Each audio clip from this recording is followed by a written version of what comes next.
Hey, what's up, guys? This is Tanner from 10-8 Round. Took a little bit of a hiatus, but now we're back. Basically, we were working before with Tony Blackwell, great dude, great friend of mine. He has a ton of other projects going on right now. Just the direction of the show I didn't think was kind of the same in my opinion, my buddy Josh and Tony's opinion. So Josh and myself are going to run the podcast from now on. Again, Tony, great dude, has a ton of cool shows and a good network of shows. But 10-8's just taking another direction, and basically going to kick that off now with a prediction slash gambling play video. We've done this in the past. I've done this in the past, but this time I really put a lot of work into it. I've been watching fight film now all week. I wanted to get this video out earlier. I was having trouble setting the camera up and stuff, and my laptop was being stupid. So I'm bringing it to you now. Going to be out a couple hours before the fights. I hope you guys could see it. If not, the next time I'm definitely going to be out a little earlier. I'm shooting for Tuesday or Wednesday for the next week. So Cowboy and Al card. So, but we're going to get into it. This is a full card preview. Starting from the early prelims, we have Tough 11 winner Court McGee taking on Diego Lima. Kind of crossroads fight, I guess, for both these guys. When you look at Lima, obviously he was in that kind of that comeback season, the redemption season. Fought Jesse Taylor in the finals, ended up getting smashed by Jesse Taylor, but realistically, well, he actually hurt Taylor, but ended up losing that fight. And realistically now the UFC probably wishes Diego Lima just beat him. Taylor obviously failed the drug test after that and was kicked out of the UFC. I mean, that guy just never could last in this organization. But Lima's a tough dude. He really is. He showed grit, especially off of his last win against Chad Laprise. Laprise was in there, looked strong, looked like he was going to win that fight. He looked aggressive. He looked like he wanted to make a statement. And then Diego Lima wasn't having any of that. Diego Lima caught him with a left hook and smashed him. Honestly, I was shocked by it just because of how Lima's looked in the past. Not necessarily the most crisp striker. And again, even in that Laprise fight, he was kind of fighting off his back foot a lot. He wasn't really the aggressor, but then just caught Laprise coming in. And even before that, looking at a fight before that against Yushin Okami, again, it's a tough fight to call. It's really kind of hard to determine anything from a fight against Okami. He kind of kept him down the whole fight. You could see that Lima got frustrated. Just wasn't able to get off, wasn't able to get up, and he kind of got beat up bad in that fight as well. But looking at Court McGee, he's a guy who was an interesting character.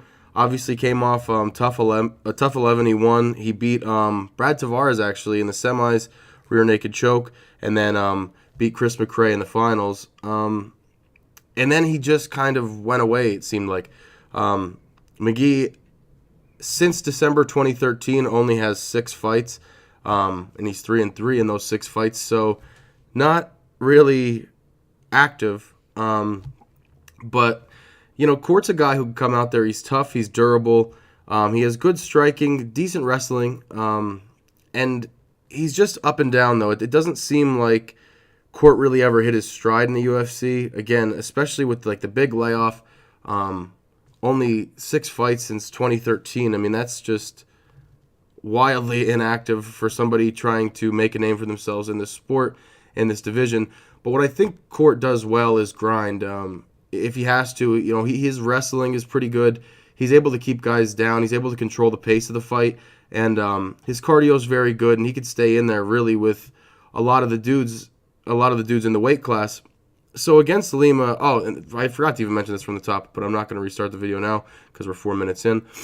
Something I wanted to do for this one was kind of guess what the odds would be for this fight, or all the fights. I just wanted to guess the odds, and then obviously look the odds up and see how close I was, and see the disparity, and see if I could probably, determine why the odds are so different from what I felt, or if they're close. And for this one, my guess was that McGee would be around a minus 175 favorite, Lima plus 125 return. Actual odds were McGee minus 160, Lima plus 140. So they're right around what I assumed. looking at Lima, it's hard to, because he beat Laprise. Obviously, a great win, huge win for him.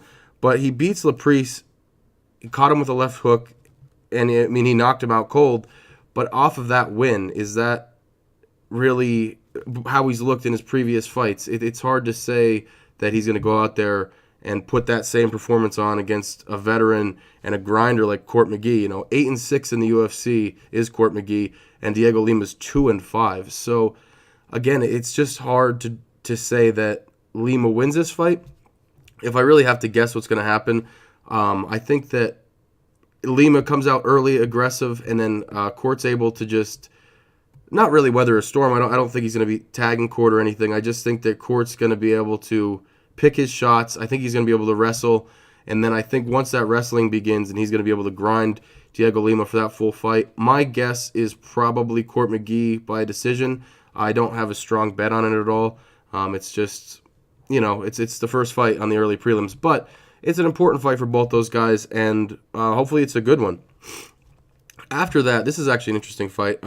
After that, we have Angela Hill taking on Jodie Esquibel, and I say it's interesting because of the odds, but we'll get to that after I break it down a little bit.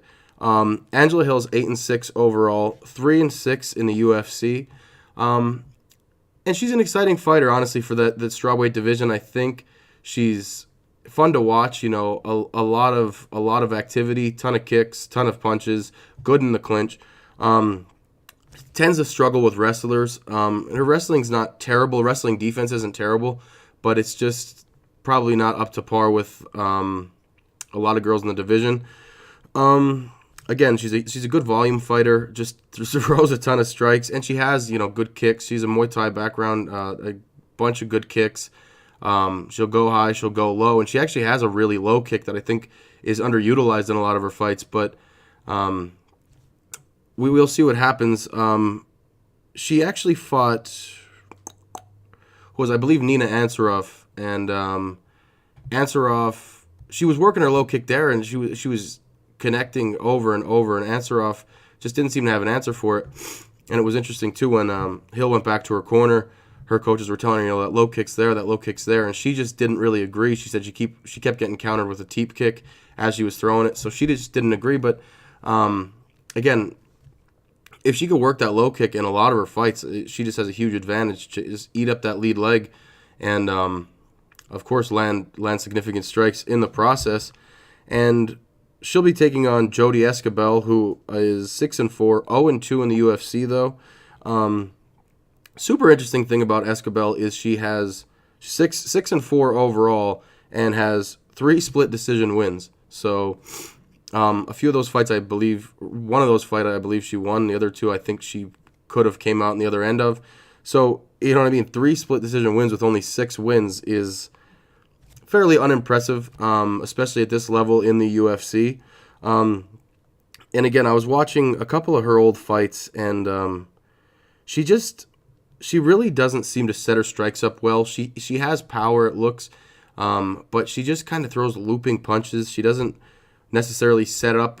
She throws a lot of 1-2 and then maybe 1-2-3. She just throws like very basic combinations over and over and with no setup to it at all. She doesn't really work her jab well. Poor accuracy overall.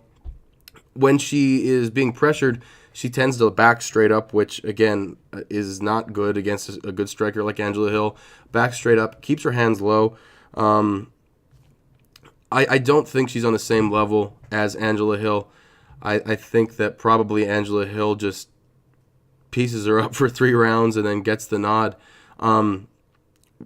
Esquibel was or is cornered by Courtney Casey, who actually fought Angela Hill. Close fight, split decision.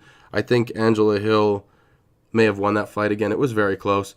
But, Casey corners Esquibel, so having that knowledge from your corner, that it's something that's hard to replicate, obviously, but I just still don't know that Esquibel has the skills to beat Angela Hill in this fight. Looking at the odds, my estimate was Hill minus 225, Esquibel plus 175.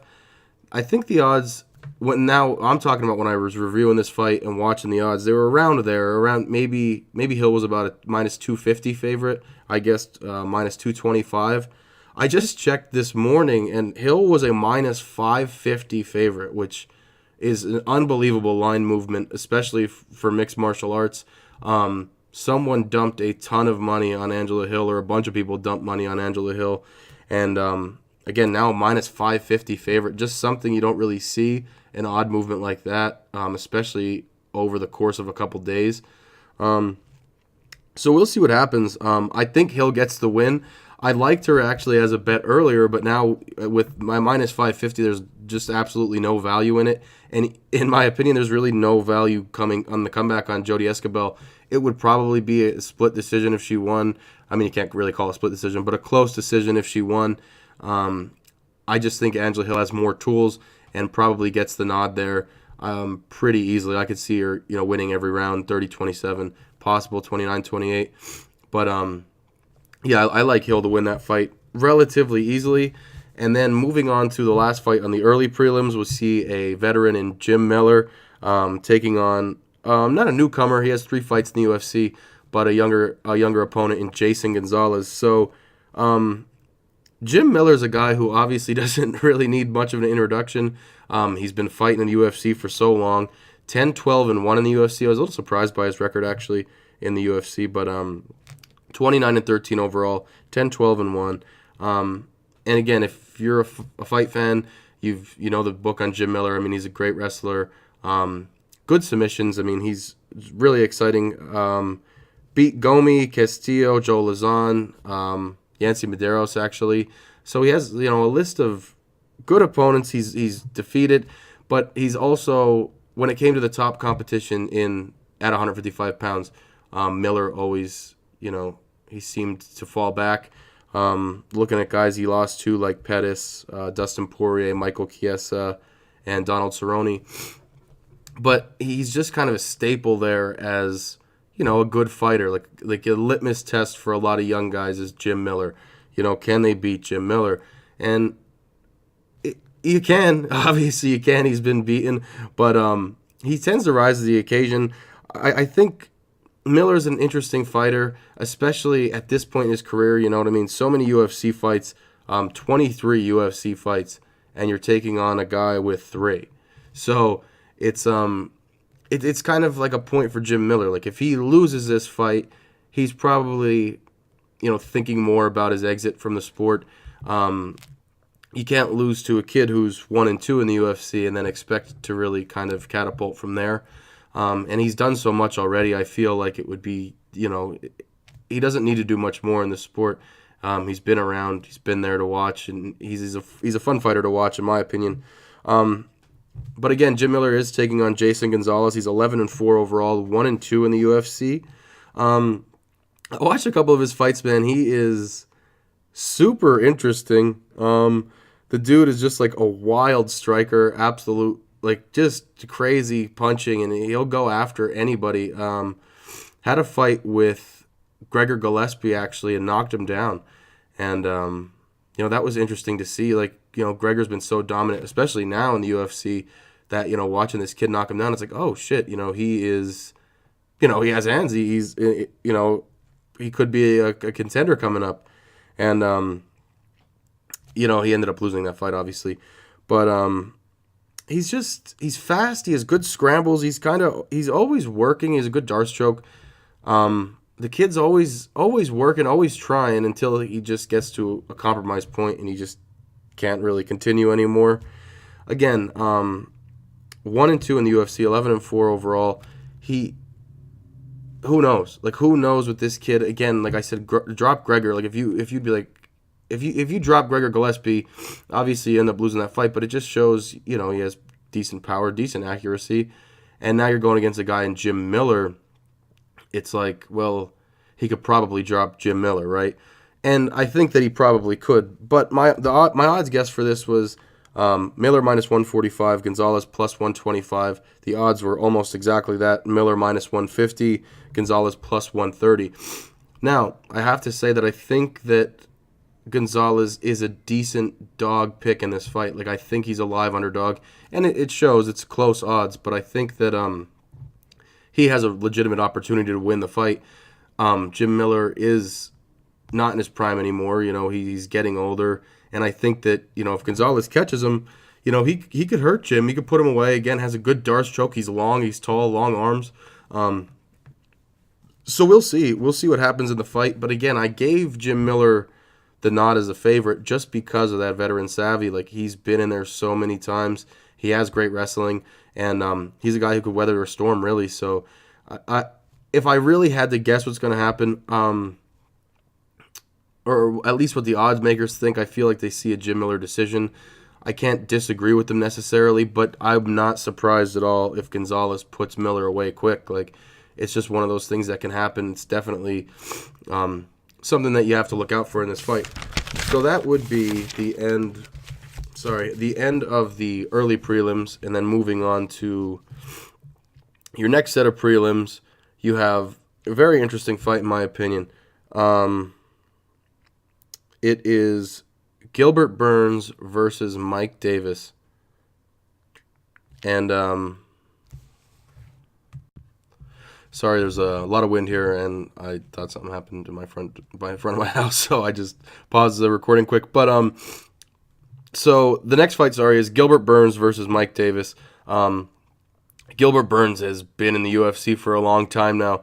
14-3 overall, 7-3 in the UFC, and he's been a guy that I always like to watch. I think that at times maybe he was a little, kind of overshot in his abilities, but I think that now he's actually coming into what he was predicted to be right when he got to the UFC. 7-3 in the UFC. Obviously, great grappling. You've seen it in the UFC. You've seen it outside of the UFC.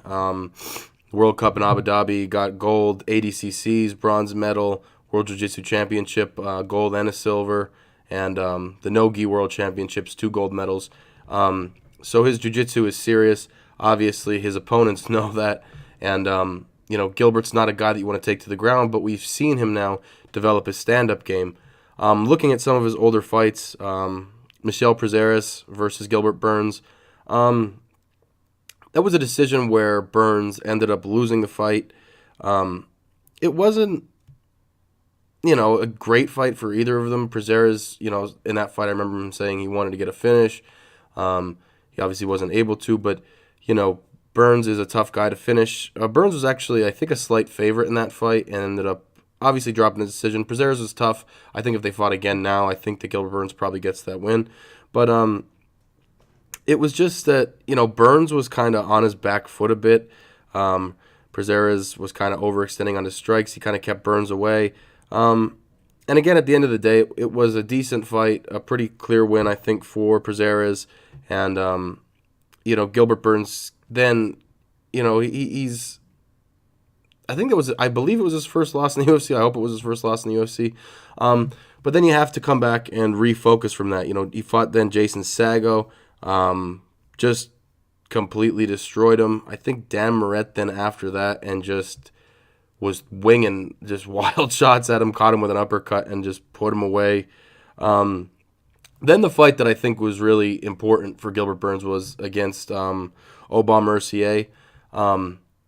That fight was one where it was like, well, if he's going to win, whoever wins this fight is obviously on a decent trajectory in the sport.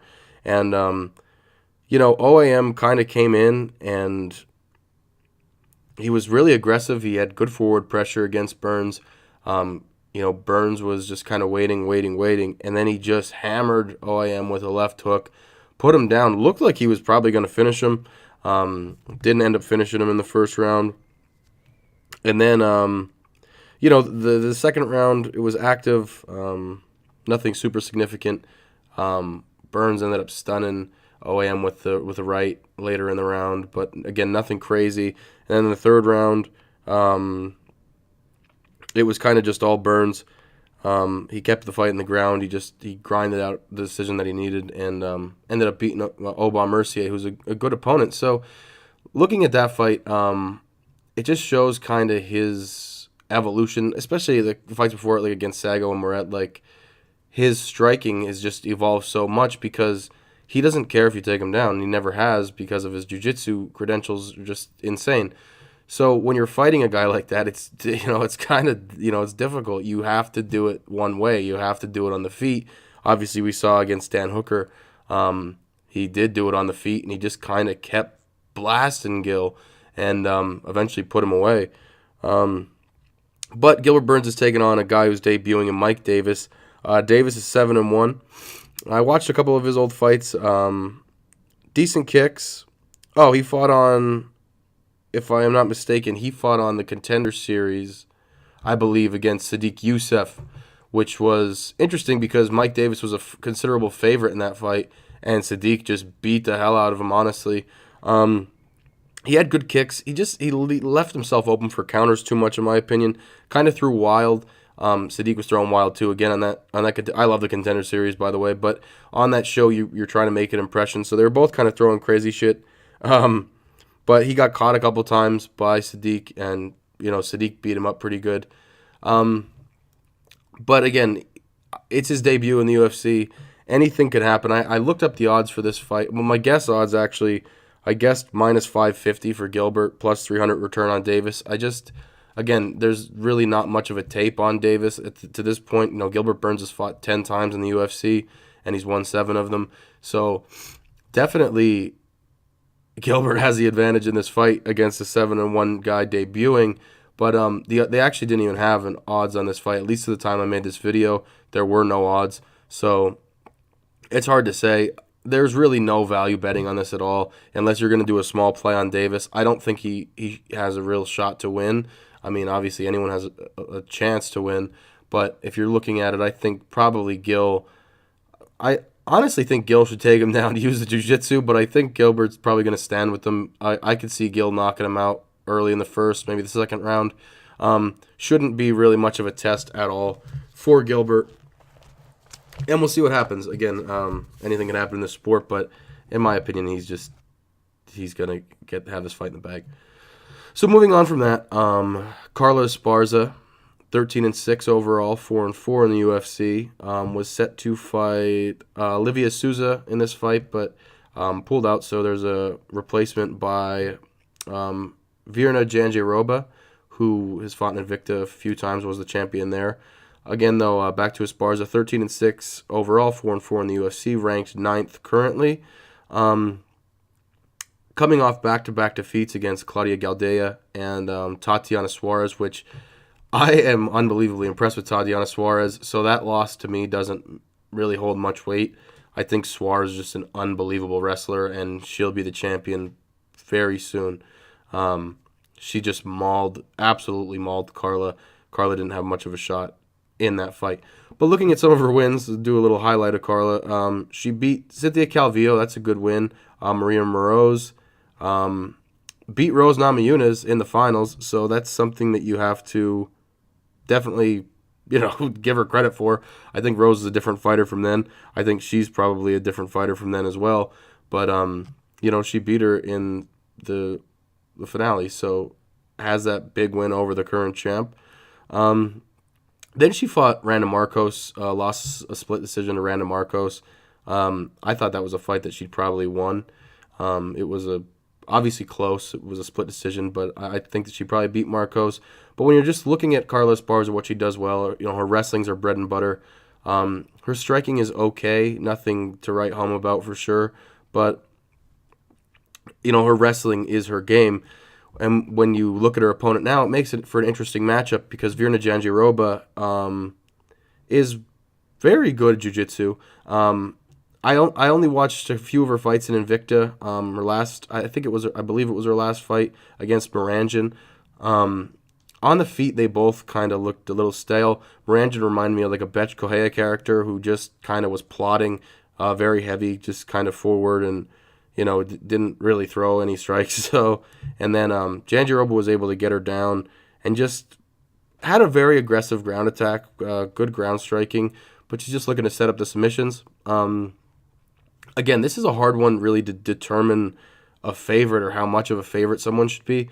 My opinion is you look at someone like Jandiroba, who was the Invicta champion, of course, but has no UFC experience against someone like Carlos Esparza, 13-6 overall, 4-4 in the UFC. Not even the best record, but 8 UFC fights is huge experience, and that's the best fighters in the world. So it's tough to say, in my opinion, that Jacare Roba should be a favorite. So the odds that I guessed were Esparza minus 275, Jacare Roba plus 185. But the actual odds were a lot different than that. Jacare Roba was actually a slight favorite, minus 120 to Esparza, plus 100, even odd underdog. I just don't see that, in my opinion.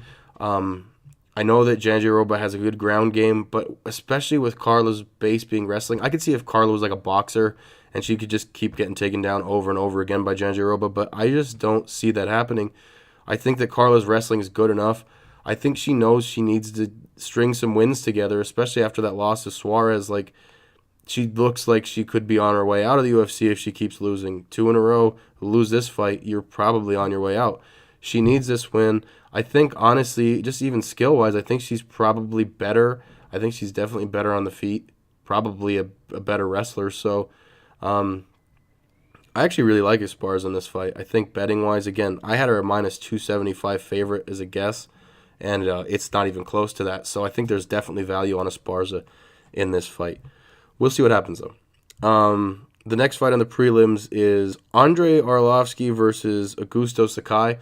Definitely an interesting fight. You look at Arlovsky, he is 16-11-1 in the UFC, 27-17-2 overall. In his last fight, he's 2-2-1. Again, it was weird when I was doing this for Arlovsky because everybody has seen him fight so many times. It's hard to even break down what he does well, what he doesn't do well, especially because sometimes I feel like he comes out stale. He's not necessarily, he doesn't really necessarily produce the output that you feel like he could or should. And, again, looking at his early career, it's hard. It's like, wow, that guy was so aggressive, so tough. He just didn't care. I mean, you look at that Fedor fight when he just jumped at him and got cracked, but still, it was, he just didn't care. He just kind of threw caution in the wind at all times. And obviously, getting older, he's not that same fighter, but it's an interesting fight as he's taking on a young kid in Augusto Sakai, 1-0 in the UFC, beat up Chase Sherman. I don't know too much about Sakai outside of this. I watched the Sherman fight, and it was an entertaining fight for sure. Super good low kick. He really had a good low kick against Sherman. That's like a lot of these fights I've been watching. Like, the low kick just seemed underutilized with fighters who had a really good low kick. Like, I don't know. I just think that it's a great weapon to use. If you have a good one, you should probably use it, especially if they're not checking. But I digress. Sakai, good low kick, heavy hooks. One thing that I thought was a little concerning, he was slow to get his hands back after he would throw a strike. Kind of left his hands down for a minute. And against someone like Chase Sherman, it wasn't much of an issue. But when you're fighting, higher competition, even in Arlovsky, he's going to piece you up if you leave your hands down. One thing I actually wrote as a note right here that I'm looking at, it cracked me up because when I saw it, I couldn't believe it. Chase Sherman hit Augusto Sakai with this psychotic elbow, like unbelievably hard elbow. 52 seconds left in the first round if you want to check it out, because I wrote it down because I thought it was insane. One, that the commentators didn't even mention it, and two, that Augusto Sakai just ate it. Like, that's probably why they didn't mention it, but I cannot believe how hard he got hit and just kept going. He just didn't even flinch from it. It was insane, honestly. Good gas tank, though, for a heavyweight. And, in that fight, he looked good. He had good striking. He had Sherman hurt a couple times. When he ended up finishing Sherman right before that, though, the strike that hurt him initially, I like Sakai's patience. He wasn't kind of over-aggressive throwing like a nut against him. I mean, he knew that he had Sherman hurt, and then he just kept hammering him against the cage, and, Sherman couldn't answer. So, again, an interesting prospect in Sakai, in my opinion. Obviously going against a vet like Arlovsky. But it seems like in the heavyweight division, when these odds are made, they like to give the young blood some respect for some reason. So my guess was Augusto Sakai minus 135, Arlovsky plus 115. The actual odds were pretty close to that. Sakai minus 145 and Arlovsky plus 130. Value-wise in this fight, I don't really know. I don't really have an honest answer for you or a bet. If I had to guess, I think that, Sakai has the ability to put him out, but I don't really see it. He wasn't hunting the KO that bad, especially like even against Sherman. So against someone like Arlovsky, I don't really see him putting him away. I think Sakai probably wins the decision, but I can't say that. I don't think Andre Arlovsky's out of the fight. It depends what kind of Andre shows up, and I'm staying away from it betting wise. My guess again, we'll go with Sakai by decision, but anything could happen. It's interesting, but I don't know. We'll see. Next, we are going to. Oh, I love this fight. This is an interesting fight. It really is. It's Ben Saunders. I like Ben Saunders a lot too, so that probably has something to do with it. But Ben Saunders, a vet in the UFC, man. 22, 11, and 2 overall, 9 and 8 in the UFC. But Ben is 1 and 4 in his last 5. Not necessarily something that any fighter wants to be. 1 and 4 in the last 5 in the UFC. Surprising he's not already out, but needs a win here, dude, big time. Great submissions.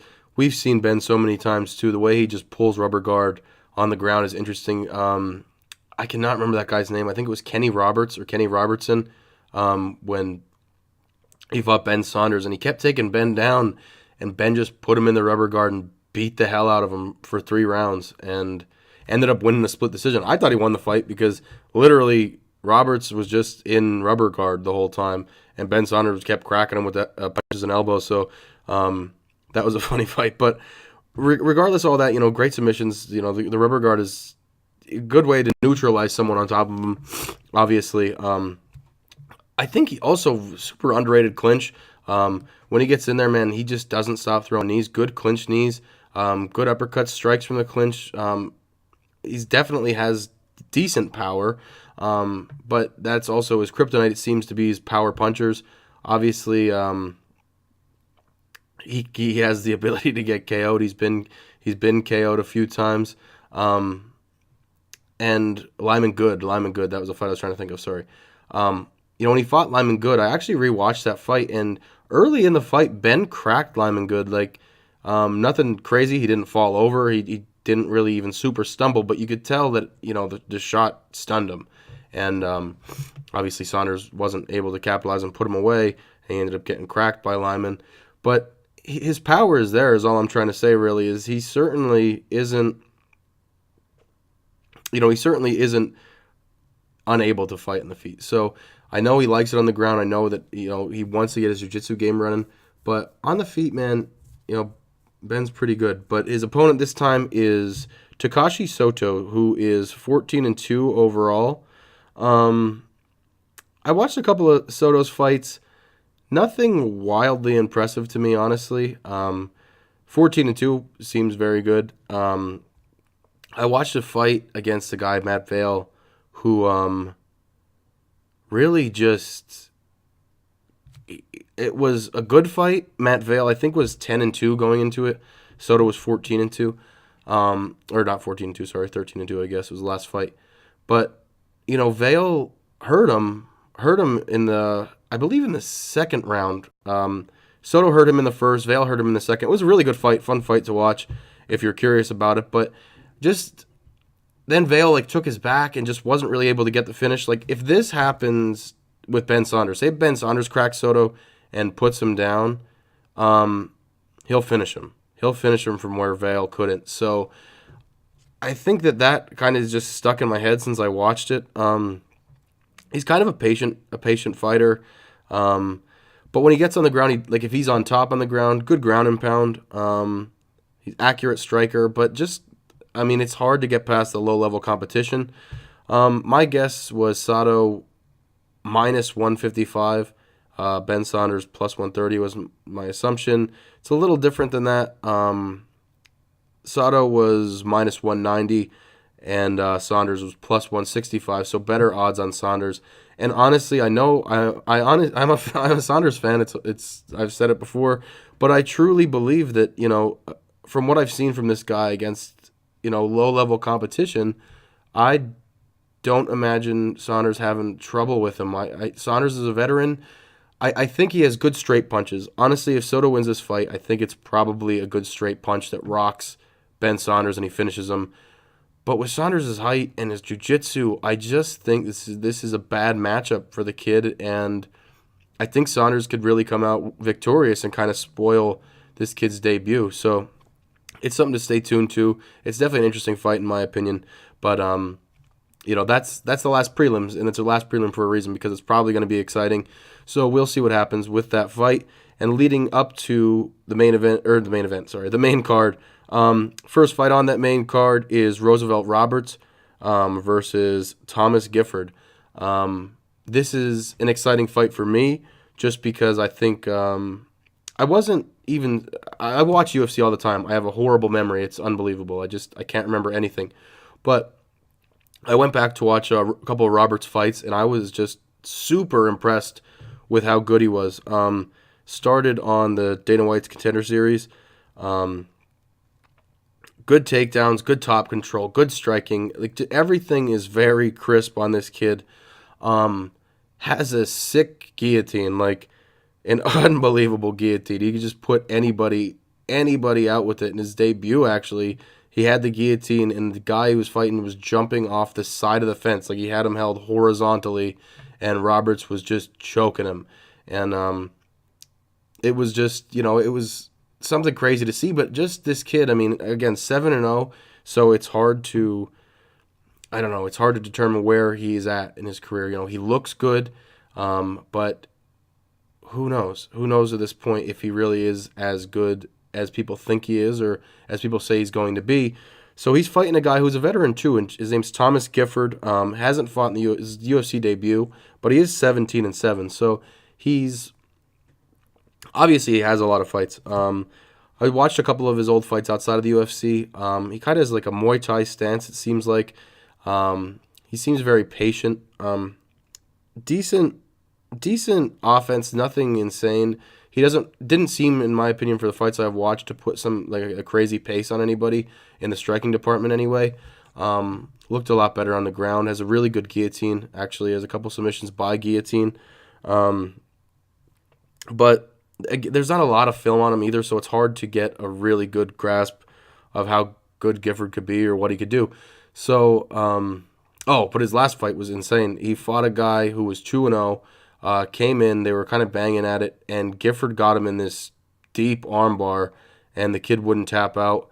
He ended up breaking his arm, and he fought the whole fight, and then Gifford won a split decision. But that was a little bit of a tell to me, is that Gifford, I didn't see the whole fight because I couldn't find the video, but, a guy who's 16-7 beating a 2-0 opponent by split decision just seems...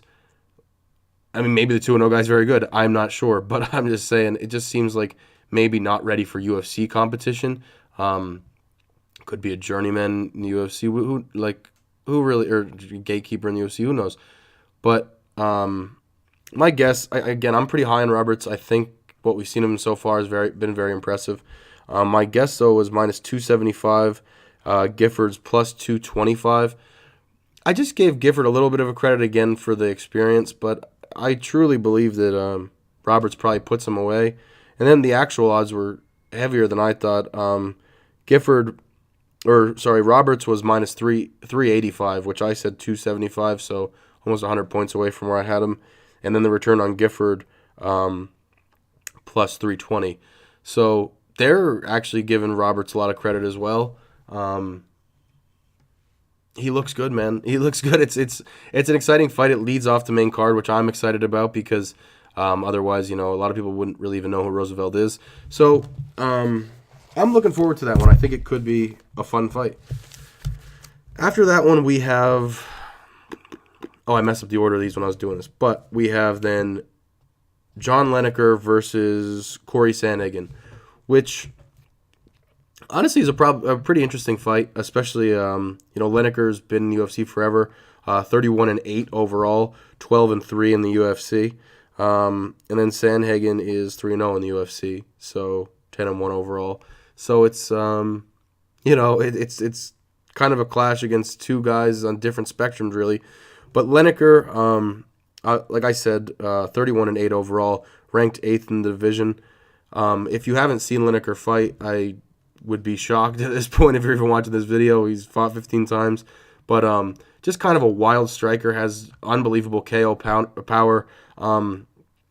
He does good body work, which is something you don't really see too often. He goes to the body a lot. He goes to the body hard with hooks. He's good kicks. And then I was sorry, I just looked at my notes, so I got a little off track. But he has good low kicks. Fought Brian Kelleher, and that fight was interesting. He actually got stunned by Kelleher, and then Kelleher was coming after him, and they were fighting for a little bit, and then just smashed Kelleher and dropped him with a left hook. Ended up finishing Kelleher late in that fight. He just is kind of crazy, but it works for him. You know what I mean? He's kind of out of control. Decent ground game. He just doesn't have much to worry about. And again, has fought so many times that he just is comfortable in there, kind of fighting, a little bit crazier than most people probably would like him to. He had 6 wins in a row, and then he lost to TJ, and then he's won 2 straight. I think it was Cheeto Vera and Keller, I believe. And Keller is a guy who beat Renan Barão. So, this is, Keller is really no joke. Renan Barão might be becoming one near the end of his career, and I don't mean it disrespectfully. I'm just saying that he, doesn't have the same skills he's had in the past. But, Lineker is a legit dude, and he's been there a while. And it's interesting taking on Corey Sandhagen, who's 10-1, 3-0 in the UFC, and it's like, it's a hard matchup to call. Sandhagen is, he's not he's not a bad fighter. He really isn't. He's interesting. He's super tall for the division. First of all, he's 5'11", and Lineker's only 5'3", unbelievably small. But had a crazy fight with Iri Alcantara. Sandhagen actually, he was backing up. Alcantara was putting the forward pressure on, and Sandhagen just was against the cage. Alcantara kind of just started winging wild shots at him and ended up cracking him with a short right. Sandhagen goes down, whatever. Alcantara gets him in an arm bar and just is cranking on it. It looks like his arm is going to break. It looked like it was broken. He just had his arm completely locked in the arm bar. Sandhagen wouldn't tap, whatever. He rolls out. He gets on top of him and just starts blasting his ass with elbows and punches. For the rest of the round, Sandhagen was just landing incredible ground and pound, and Iri was just probably confused, what the hell's going on?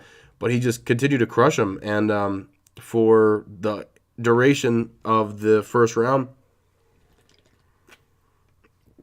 they came out off the stools in the second round, and Sandhagen hit him a couple times and hurt him right away. Iri went down, he covered up. Sandhagen beat him up pretty good after that. So that was a super impressive fight, in my opinion, for the kid. But, the way I was kind of looking at it is, if Lineker, I don't assume Lineker really goes to the ground for an armbar, but if he did, and Sandhagen got on top and was, raining down punches, I think that Lineker has more strength and more grit to kind of get back to his feet, whereas I don't think Iri had it in him. I don't think Iri is, wildly strong for the division. I think Lineker's probably very strong. So I think Lineker, in that situation, would have been able to get back up. It wouldn't have been the same thing. But who knows? Maybe this kid, not maybe, he is good. And the fight against Iri was incredible. And again, 3-0 in the UFC. So when I was thinking about the odds myself, I thought it would be pretty close just because, I think Lineker should probably win, but who knows? So I said minus 125 Lineker, Sandhagen plus 110. Actual odds, Lineker minus 145, Sandhagen plus 120. So pretty close to where I had them at. And probably because they see the same thing, you know what I mean? John Lineker, if he hits him hard and clean, Lineker's going to put Sandhagen away for sure. But the grit and durability that Sandhagen showed against Iri, and the size disadvantage, if he could just stay outside and land jabs and just stick and move the whole time, he could beat him. I think Lineker wins this fight. We'll see what happens. I just think that his power is going to be too much, especially when Iri caught him with a short right and put him down. Lineker just throws bombs at people. So That's my guess. I think Lineker probably takes his fight, but we'll see what happens. Again, it's on that's the second fight on the main card. Then we get to probably the fight of the night contender, the fight of the night favorite. Sorry, on this card is Cowboy Oliveira and Mike Perry. Oliveira is just so fun to watch, and so is Mike Perry. I mean, both these guys have legitimate skills. Oliveira 9-4, won no contest in the UFC. 19-6 overall. Look at some of his wins. I mean, he's knocked out Ryan LaFleur, submitted Carlos Condit, beat some really interesting dudes in the division, especially like Ryan LaFleur. You might think that he would have out-wrestled him, and Cowboy just knocked him unconscious. The loss to Yancy Medeiros was one of the fights that I was very surprised by. Like, going into that fight, I really thought Cowboy was going to beat the piss out of Yancy. I just thought that it was kind of like a showcase fight for him. And then, I remember Yancy breaking his nose bad, and then after that, Oliveira was just kind of done. And, I mean, definitely credit to Yancy, no doubt about it. Yancy's a good fighter for sure, and I got respect for him after that one, 100%. But I just thought Oliveira was going to win that fight, so it was like a weird loss to me. 3-2 in his last 5 fights. One of the fights that was interesting, the Gunnar Nelson fight. Gunnar was able to just grapple him and take him down right away. And again, Gunnar's, his game is his grappling, and he's very good at it. But, he was kind of landing good shots on him, and then Oliveira was able to reverse. Oliveira got on top. He was able to land some good shots, ended up cutting Gunnar open. And in the end of the first round, it was, in my opinion, I think Oliveira probably won the first round. And then going into the second, Oliveira standing up, looked good, was winning a lot of that round, in my opinion, again, and then got taken down again, and then just, kind of got ridden out for a while, and then Gunnar just hit him with an unbelievably hard elbow. I think he would have tapped out if he didn't even get choked.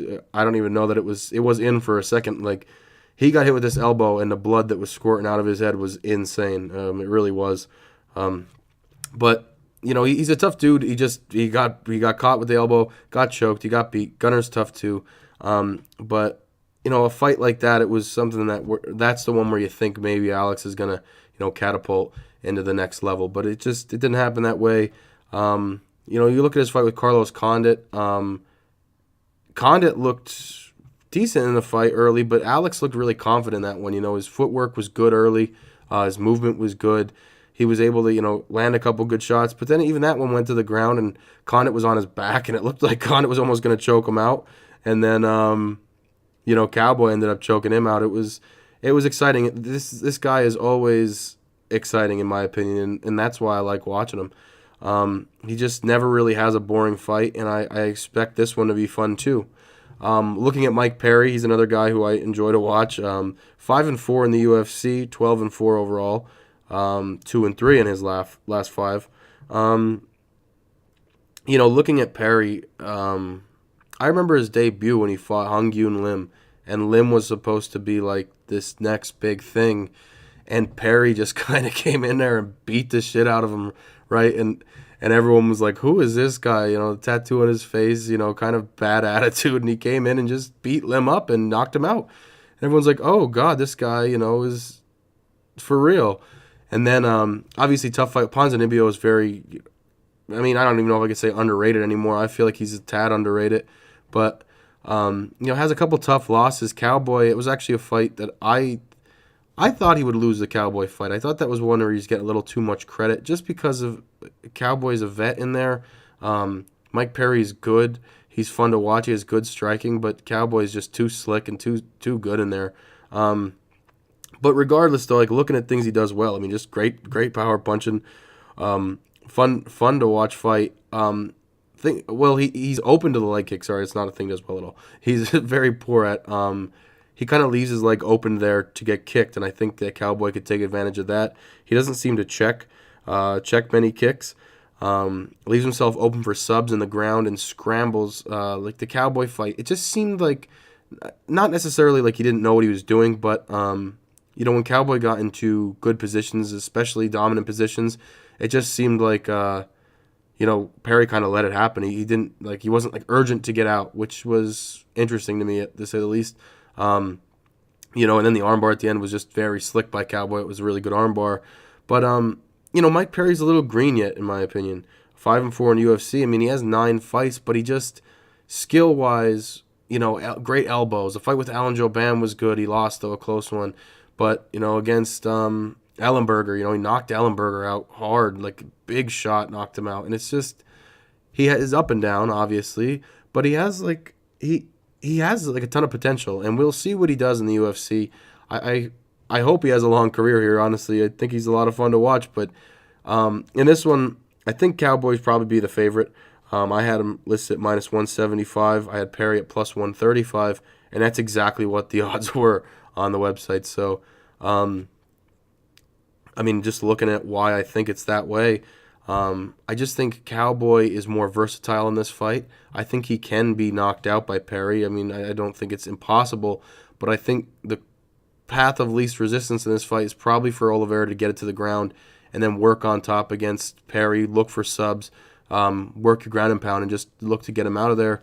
I think that he can. I think that he probably will. And I just think as long as, Perry doesn't catch you, I think you're probably pretty safe to say that Cowboy wins this fight. I think he could finish him. I think he could probably submit him, honestly. If it's a decision, I'm not shocked. If Perry wins, I'm not shocked. But for my money, I like Alex Oliveira in this close favorite spot. After that fight, we have the co-main event, which honestly, I don't mean to be a prick. And I understand marketing. I get it. I understand what you're trying to do. But the co-main event is Greg Hardy and Dmitry Smolikov. All right. What has Greg Hardy done? Greg Hardy has lost once in the UFC, and Smolikov is 0-2 in the UFC. So you have a combined 0 wins in the UFC co-main event. It's like the CM Punk thing, except worse. I get that it's not on pay-per-view, and I know if it was on pay-per-view, he wouldn't be the co-main event. It's just disgusting. But a co-main event, no wins between two guys. It's just whatever. But I'm not even gonna lie. I didn't really do much analysis on this one at all. I'm not against Greg Hardy being in the UFC. I'm really not. I'm way more against CM Punk being in the UFC. I'm not against athletes transitioning to the sport. Like Brock Lesnar, I don't like him. I'm just not a fan of him. I like to see people beat him up personally, but I'm not annoyed that he's in the UFC because he's a legitimate amateur wrestler, and I guess a legitimate professional wrestler too, but I don't care about that. But collegiate wrestler, unbelievable wrestler, and has the skills that transfer to the sport. Greg Hardy, I'm not mad that he's in the UFC because he's a football player, but he's a good athlete. He looked good in the Contender Series. I'm not mad he's here. I just think that it's goofy they put him in the co-main event. Put him on the main card. That's fine. Co-main, you literally switch the Oliveira fight and the Perry fight is awesome. And that's it's overshadowed by Dmitry Smolikov and Greg Hardy. But I digress. I'm just getting too much on a soapbox about that. Hardy lost to Crowder. He was winning and then he was losing that fight, and I think he got annoyed and he threw that knee and got DQ'd. I don't know. I don't know about Hardy. Smolikov's 9-2 overall, 0-2 in the UFC. Lost to Luis Enrique, got submitted, and then got KO'd by Cyril Asker, who isn't a great fighter in the UFC. Isn't a horrible fighter. I mean, he's still there.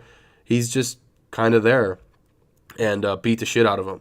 So then he got out of the UFC. He won one fight, and now he's back. When I watched the Asker fight, he just looked super slow on the feet. Didn't really look like he just was slow. Didn't have really great punches. Didn't really have much of anything.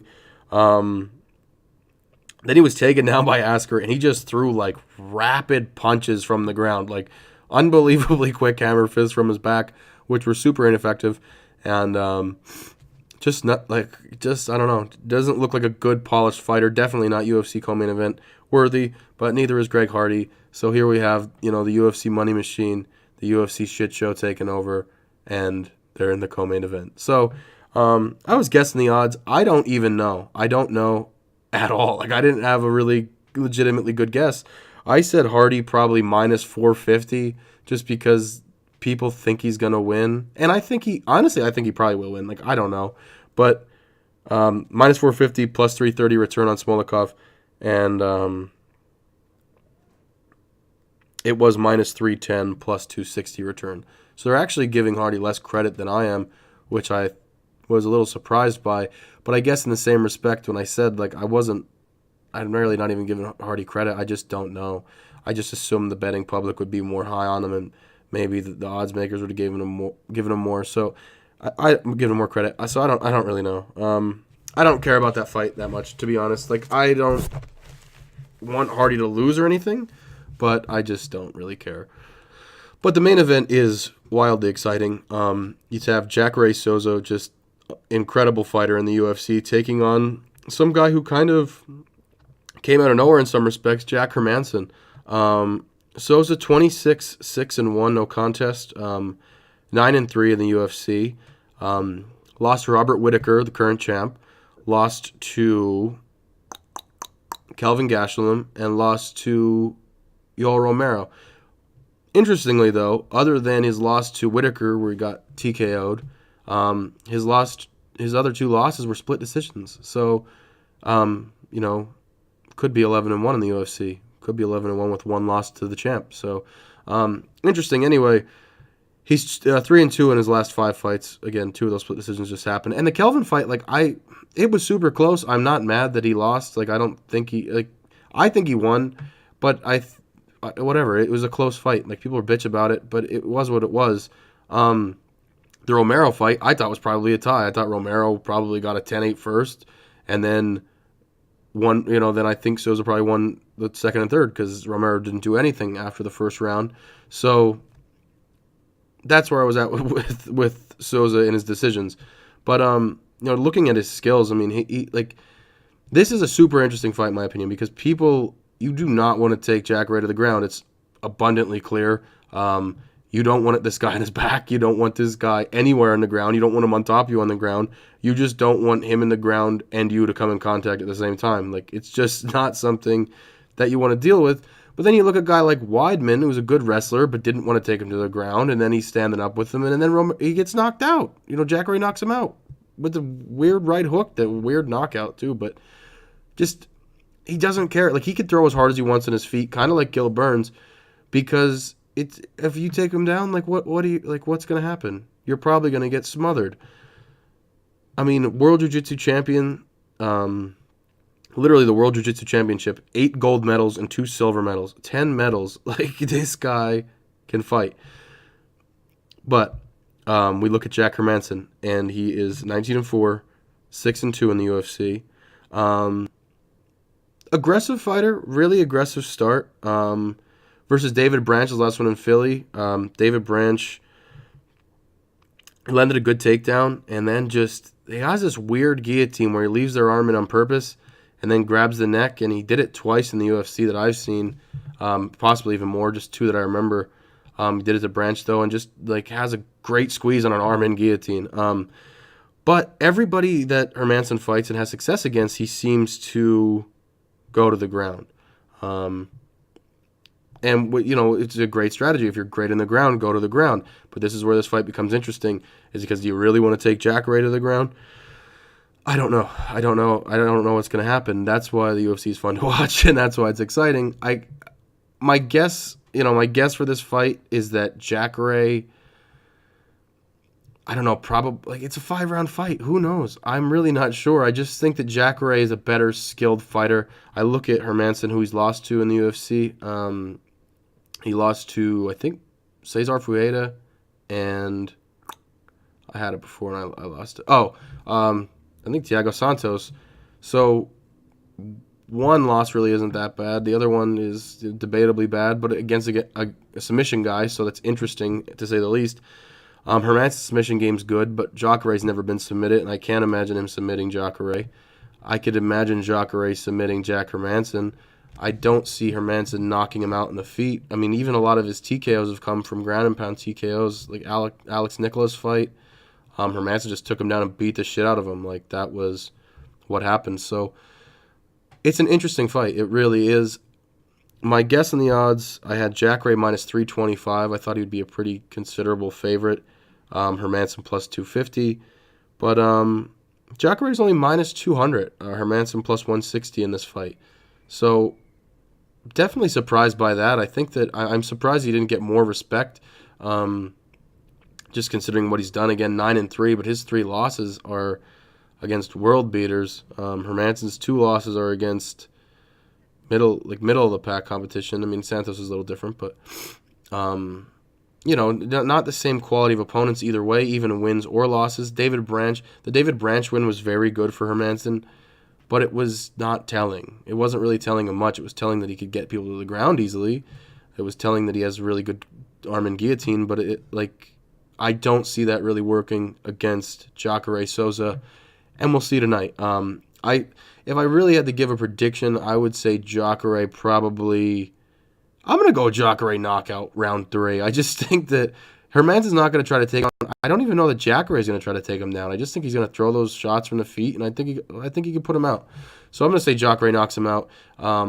Either way, though, I do see Jacare winning this fight. I would be surprised. I'd be legitimately surprised if Hermansson gets the W here, just because Jacare is so tough, so durable, and just good everywhere. So we will see what happens. But again, Jacare, good bet for me. I think that you have to bet Jacare in this. So just quickly, again, I do like to gamble, so I'm just going to quickly go over my bets for tonight. Not a lot. I'm going to do 7 units, 2 separate bets. The one is a parlay, though, which I think is very interesting. I have Saunders, Esparza, and Cowboy Oliveira. That's all those fighters combined, plus 710. A 3-unit parlay on them, you know what I mean? That returns over 21 units. That's just, I feel like it's a good idea. Again, Carlos Esparza taking on Jandiroba. I just think that Esparza probably wins that fight. It could be close if she gets submitted by Jandiroba. It happens. I mean, it's very possible, but I just don't see it happening. I think with her backs against the rope, I think that Carla's going to come out, win a decision there. Ben Saunders again. I just think that Ben Saunders is better than the kid he's fighting. Sato's coming in. I mean, he looks good against lesser competition. I think, Saunders doesn't get knocked out. I think he wins the fight. I really do. And then Cowboy Oliveira. I just think he's more polished than Mike Perry. I think he probably wins that fight. I think he could submit Mike Perry. I think that's his best course of action, again, is to take it to the ground and submit him. We will see what happens with that, though. But, again, that's a 3-unit play, plus 710 overall.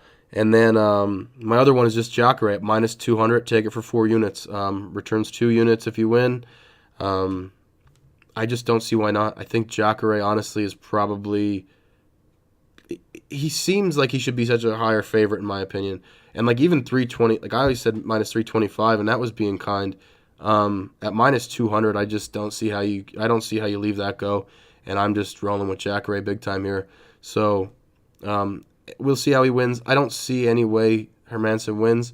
I think Jacare could beat him in a variety of ways. So we'll see what happens there. But that's the wrap-up for this one. Next week, we obviously have Al and Cowboy fighting. Awesome fight. Awesome card, too. So I'm going to do a breakdown for that one, and I'm going to have it done earlier in the week.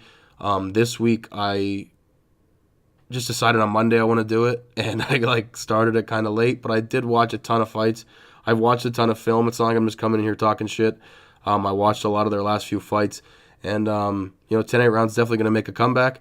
We'll work on the Facebook page and all, but I did want to get this video out because it's something I was working on since the beginning of the week.